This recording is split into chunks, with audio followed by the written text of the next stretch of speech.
Pulivendula MLA జగన్గాడికి London పర్యటన వెళ్లడానికి court permission ఇంకా పూర్తిగా రాకపోవడంతో ఫ్రస్ట్రేషన్లో ఉన్నటువంటి జగన్మోహన్ రెడ్డి గారు ఏకంగా న్యాయమూర్తిపైన తీవ్ర ఆగ్రహం వ్యక్తం చేస్తున్నట్టుగా తెలుస్తా ఉంది. న్యాయమూర్తిపైన ఆగ్రహం చేస్తావా దౌర్భాగ్యుడా అన్నట్టుగా కోర్టు తీవ్ర వార్నింగ్ ఇవ్వడానికి సిద్ధమైనట్టుగా తెలుస్తా ఉంది.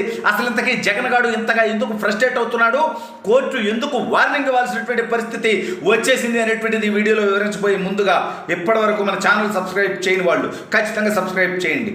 ఇక విషయానికి వస్తే కోర్టు అంటే జగన్గాడికి లెక్కలేనితనం అనేది మనందరికీ తెలుసు. అబ్బా నేను ఆ నాయకుడిని ఈ నాయకుడిని తోపుని తురుమని లక్షల కోట్లు దోచుకున్నటువంటి దౌర్భాగ్యుడిని కదా, నన్ను కోర్టు రిస్ట్రిక్ట్ చేస్తుందా, కోర్టు నాకు పర్మిషన్ ఇవ్వాల్సి వస్తుందా అంటే ఈ దౌర్భాగ్యుడు విజయవాడ కోర్టులో ప్రజాప్రతినిధుల కోర్టు వచ్చి 20,000 రూపాయలు పూచీకత్తు కట్టి ఏడాది కాలానికి పాస్పోర్ట్ తీసుకోరా దౌర్భాగ్యుడా అంటే వీడు వ్యక్తిగతంగా వెళ్ళటాన్ని నామోషిగా భావించి హైకోర్టుకు పోవడం జరిగింది. అయితే హైకోర్టు కూడా ఇలా నాంచడం ఏంటి, నేను లండన్ పోవాలి, నాకు పిచ్చి ఎక్కుతుంది, ఎందుకంటే వీడికి ఆల్రెడీ పిచ్చి పట్టి ఉంది, సైకో వీడికి ట్రీట్మెంట్ అవసరం. మనం చూసాం విజయవాడ వరదలతో అతలాకుతలం అయితే 2 రోజుల పాటటా వచ్చి అరగంట ఒక రోజు ఇంకో రోజేమో 20 నిమిషాల నుండి పోవటం జరిగింది. సరే వీడికి ఏమైనా పని ఉందండి, పని పట్టలేని పార్టీగాడి ఇప్పుడు ప్రతిపక్ష నేత కూడా కాదు, ₹1,00,00,000 ఇస్తానని చెప్పి హైకోర్టు ఎగ్గొట్టినటువంటి దౌర్భాగ్యుడు. ప్రజలు వీడు ఎట్టటోడు తెలుసుకోవాల్సినటువంటి అవసరం ఉంది. సరే ప్రజల సంగతి తర్వాత, ఇప్పుడు న్యాయస్థానంలో ఇంకా ఈ యొక్క నిర్ణయం లేట్ చేయడం ఏంటి, అసలే ఈ వాడికి ఉండేది మెంటల్, వాడికి లండన్లో ట్రీట్మెంట్ జరగాల్సినటువంటి అవసరం ఉంది. ఆ విషయం కోర్టుకి బహిరంగంగా చెప్పుకోలేడు. చెప్పుకుంటే పులివెందుల శాసనసభ్యుడిగా కూడా అనర్హత వేటు పడుతుంది. ఎందుకంటే వీడికి ఉన్నటువంటి వ్యాధి గురించి న్యాయస్థానాల ముందు కనుక తేలితే, న్యాయస్థానాలకు కనుక చెబితే వీడు అనర్హుడైపోతాడు శాసనసభ్యుడిగా. అంటే పులివెందుల ఎమ్మెల్యే పదవి కూడా ఉండని దౌర్భాగ్యుడికి. ఈ భయంతో ఈ ఆందోళనతో వీడు ఏకంగా వీడి గతంలో కూడా మనం చూసాం న్యాయమూర్తుల్ని, న్యాయస్థానాలని, కులాలని, పార్టీలని చంద్రబాబు నాయుడు గారికి అంటగట్టి కారు కూతలు కూశాడు. కమ్మ కోర్టులు అన్నాడు, పచ్చ కోర్టులు అన్నాడు, న్యాయమూర్తుల్ని చంద్రబాబు నాయుడు గారి కులానికి అంటగట్టాడు.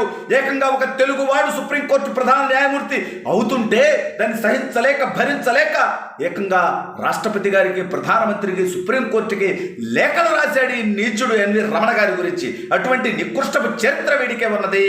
అయితే ఇప్పుడు కోర్టు ఒరే నీ పిచ్చి పీక్స్కి వెళ్ళినట్టుంది, గతంలో సుప్రీంకోర్టు న్యాయమూర్తి, ప్రధాన న్యాయమూర్తి కావాల్సినటువంటి వ్యక్తి మీద అలా రాశావు, అదేవిధంగా ఇక్కడ నీ పార్టీ ఎంపీలు, మాజీ ఎంపీలు, మాజీ మంత్రులు, ఎమ్మెల్యేలు చివరికి నీ దాకా న్యాయస్థానాలను అపహాస్యం చేసేటువంటి పరిస్థితికి వచ్చావు. నీ పార్టీ కార్యకర్తలు దాదాపు 100 మంది న్యాయమూర్తులను దూషిస్తే వాళ్ళ మీద కేసులు పెడితే వాళ్ళని కూడా అరెస్టులు అడ్డుకుంటుంటే చివరికి అది సిబిఐకి ఇస్తే ఆ సిబిఐని కూడా నువ్వు మేనేజ్ చేసేటువంటి ప్రయత్నం చేసేవారు దౌర్భాగ్యుడా.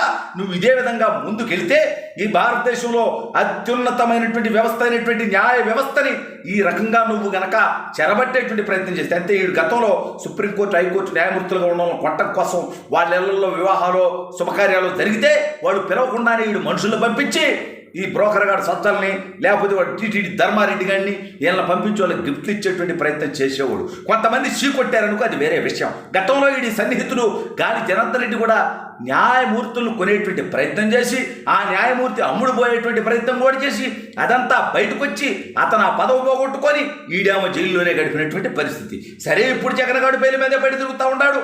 గత 10 సంవత్సరాలుగా వీడు కనీసం న్యాయస్థానానికి కూడా హాజరవ్వట్లేదంటే వీడి అధికారం, మతం, అహంకారం ఏ రకంగా ఉందో చూడొచ్చు. భారతదేశంలో ఉన్నటువంటి చట్టాల మీద, వ్యవస్థల మీద ప్రజలకు నమ్మకం కోల్పోయేటువంటి పరిస్థితి ఉంటుంది. సరే ఇవన్నీ ఇప్పుడు పక్కన పెడతాం. ఇప్పుడు వీడి గురించి మనం చూస్తే ఇవాళ నందిగం సురేష్ ఏం పీకెడయ్యేవాడంటే గతంలో రాజధాని ప్రాంతంలో రైతుల చెరుకు తోటలు తగలబెట్టాడు. ఆ తర్వాత ఇప్పుడు తెలుగుదేశం పార్టీ కార్యాలయం మీద దాడికి ఉసిగొల్పి రౌడీలను పంపించినటువంటి నికృష్టుడు. అటువంటి వాడు ఆ కేసు మీద జైల్లో అరెస్ట్ అయి ఉంటే వాడిని పరామర్శించడానికి గతంలో మనం చూసాం. పిన్నెల్లి రామకృష్ణారెడ్డి అనేటువంటి ప్రజాస్వామ్యాన్ని అపహాస్యం చేసినటువంటి నీచుడు ఈవీఎంను విధ్వంసం చేసి నెల్లూరు జైల్లో ఉంటే ప్రత్యేక హెలికాప్టర్ వేసుకొని లక్షలాది రూపాయలు ఖర్చు పెట్టి ఆడికి పోయి పరామర్శించినటువంటి నికృష్టం మనందరం చూసాం. ఇవాళ అనేక మంది తన అనుచరులు ఇవాళ కృష్ణానదిలో మనం చూసాం బోట్లు పంపించి, కోట్లాది రూపాయల బోట్లను పంపించి ఆ యొక్క బోట్లు వచ్చేసి కృష్ణా ఆ యొక్క ప్రకాశం బ్యారేజ్ గేట్లు ఢీకుంటే అక్కడ గనక లీకేజ్ అయితే దానివల్ల కొన్ని ప్రాణాలు పోతే దాని మీద శవరాజకీయం చేయాలనేటువంటి నికృష్టపు ఆలోచనతో కూడా వీడు చేసింది మనం చూసాం. ఇటువంటి నికృష్టుణ్ణి, ఇటువంటి దుర్మార్గుణ్ణి, ఇటువంటి దౌర్భాగ్యుణ్ణి, ఇటువంటి 420ని అధికారం కోసం ప్రజల ప్రాణాలు తీయాలనుకునేటువంటి శవాల కోసం ఎదురు చూసేటువంటి శవమోహన్ రెడ్డిని మాత్రం దయచేసి రాష్ట్ర ప్రజలు నమ్మవద్దు. ఒకసారి నమ్మి ఈ రాష్ట్రానికి రాజధాని లేకుండా పోలవరాన్ని గాలి వదిలేసి ఈ రాష్ట్ర భవిష్యత్తును సర్వనాశనం చేసి ఈ రాష్ట్రానికి పరిశ్రమలు రాకుండా పారిపోయేలా చేసి ఈ రాష్ట్రంలో ప్రకృతి వనరులు దోపిడీ చేసినటువంటి దౌర్భాగ్యుడు, చీపు లెక్కర్ ద్వారా లక్షలాది ప్రాణాలు పలికున్నటువంటి నికృష్టపు దౌర్భాగ్యుడు జగన్మోహన్ రెడ్డి విషయంలో ఆంధ్ర రాష్ట్ర ప్రజలు తస్మాత్ జాగ్రత్తగా ఉండాల్సినటువంటి అవసరం ఉంది. మీకు తెలుగుదేశమో, జనసేనో, భారతీయ జనతా పార్టీ ఇష్టం లేకపోతే ప్రజాశాంతి పార్టీకైనా ఓటేసుకోండి, కాంగ్రెస్ పార్టీకైనా వేసుకోండి, ఏ పార్టీకైనా వేసుకోండి. కానీ జగన్ అనేటువంటి 420 కానీ జన్మలో నమ్మొద్దు, వాడికి ఓటేయొద్దు.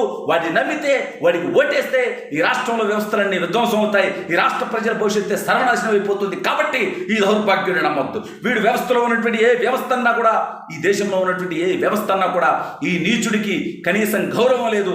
ఆ వ్యవస్థలే వీడికి సరైనటువంటి బుద్ధి చెప్పాలి.